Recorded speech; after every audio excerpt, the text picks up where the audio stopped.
हे दोस्तों, आज के इस खास विश्लेषण में आपका बहुत बहुत स्वागत है। आज हम प्रोकास्ट न्यूज़ के एक बड़े ही मज़ेदार और थोड़े अजीब एपिसोड की गहराई में जाने वाले हैं। हम सब ये नोटिस कर रहे हैं ना कि वो मीडिया जो कभी हमें दुनिया की ज़रूरी और गंभीर खबरें देता था, आजकल मतलब वो एक बिल्कुल ही अलग और अजीबो-गरीब दिशा में चला गया है। आखिर ऐसा क्या हो गया कि बस किसी तरह वायरल हो जाना ही अपने आप में एक खबर बन गया है? क्या हम अब जानकारी लेने के बजाय सिर्फ तमाशों के दर्शक बनकर रह गए हैं? चलिए इस पूरी सिचुएशन को थोड़ा डिकोड करते हैं।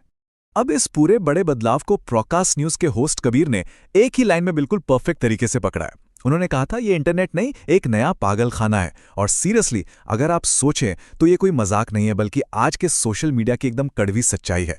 मतलब जो इंटरनेट कभी दुनिया भर के ज्ञान का खजाना हुआ करता था, वो आज रोज नए और बिल्कुल बेतुके तमाशों का अड्डा बन गया है। एक ऐसा पागल खाना जहां लॉजिक और कॉमन सेंस तो जैसे कहीं पीछे छूट गए हैं और बस शोर शराबे को सबसे ऊपर रखा जा रहा है। कबीर की ये बात सच में हमें ये सोचने पर मजबूर करती है कि हम किस तरह के कंटेंट को अपनी लाइफ में इतनी अहमियत दे रहे हैं।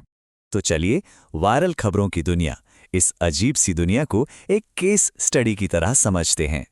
अब जरा इस नंबर पर गौर करते हैं। 5। जी हाँ, सिर्फ 5। देखने में तो ये बस एक मामूली सा नंबर है ना?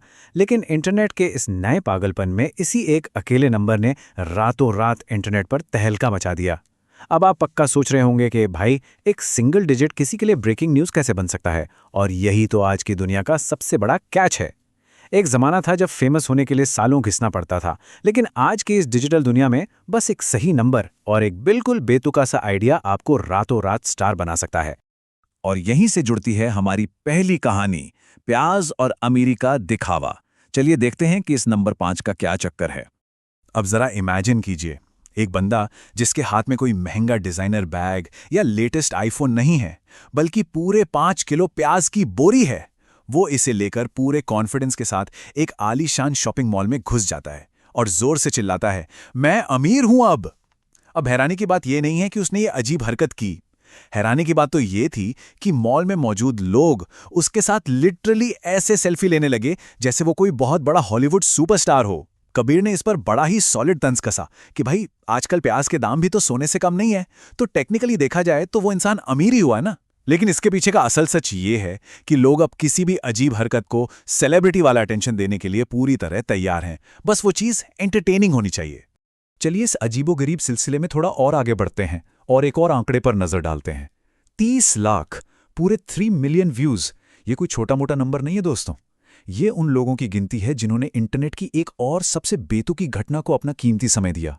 जरा सोचिए, एक तरफ दुनिया में इतनी बड़ी बड़ी और गंभीर खबरें चल रही हैं जिन्हें लोग इग्नोर कर देते हैं, और दूसरी तरफ एक ऐसा वीडियो है जिसे 30 लाख लोग बैठकर देख रहे हैं। ये नंबर अपने आप में चीख चीख कर बता रहा है कि हमारा अटेंशन आखिर जा कहां रहा है। और ये 30 लाख व्यूज मिले किसे? हमारे अगले टॉपिक को, सबवे में कुत्तों का योगा। जी हां, आपने बिल्कुल सही सुना। हुआ यूं कि एक बंदा रोजाना मेट्रो ट्रेन की भारी भीड़ भाड़ के बीच बाकायदा बैठकर कुत्तों को योगा सिखाने लगा, और देखते हैं देखते लोगों को ये दुनिया की सबसे दिलचस्प चीज लगने लगी और ये वीडियो इंटरनेट पर आग की तरह फैल गया। आरव को तो लिटरली इस बात पर यकीन ही नहीं हो रहा था कि ऐसे काम पर 30 लाख व्यूज कैसे आ सकते हैं। वहीं कबीर का टेक इस पर एकदम अलग और फनी था। उन्होंने हंसते हुए कहा कि यार, जब कुत्ते भी इंसानों की तरह मेट्रो में योगा करने लगे तो समझ लो कि वो इवोल्यूशन में अब हमसे भी आगे निकल चुके हैं। खैर, ये कहानी सिर्फ कुत्तों की योगा की नहीं है, बल्कि इस बात का पक्का सबूत है कि बेतुकापन या एब्सर्डिटी आज के दौर की सबसे बड़ी करेंसी बन चुका है। तो अब सवाल ये उठता है, न्यूज़ या सिर्फ एंटरटेनमेंट? इन दोनों घटनाओं को देखने के बाद होस्ट जिस नतीजे पर पहुंचे वो बहुत दिलचस्प है। अगर हम आज वायरल होने के मॉडर्न फॉर्मूले की लिस्ट देखें ना, तो सिचुएशन और भी हास्यास्पद लगती है। आपको फेमस होना है तो मॉल में प्याज की बोरी लेकर घूमिए, सबवे में कुत्तों को योगा करवाइए, या फिर बस कैमरे के सामने बैठकर अपने जूतों के फीते खोल दीजिए। जी हाँ, कबीर ने बिल्कुल सही पॉइंट आउट किया कि लोग लिटरली बस अपने जूतों के लेस खोलकर इंटरनेट पर छा रहे हैं और करोड़ों लोग उन्हें देख रहे हैं। यही आज की अटेंशन इकोनॉमी की कड़वी और अजीब सच्चाई है।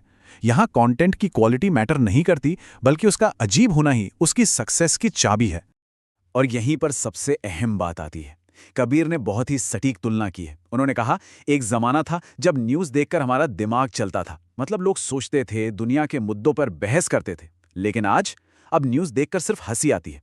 ये सीधा सीधा उस बड़े शिफ्ट को दिखाता है जहां खबरों का काम अब हमें इन्फॉर्म करना या जागरूक करना नहीं रह गया है, बल्कि किसी भी कीमत पर बस हमारा मनोरंजन करना रह गया है।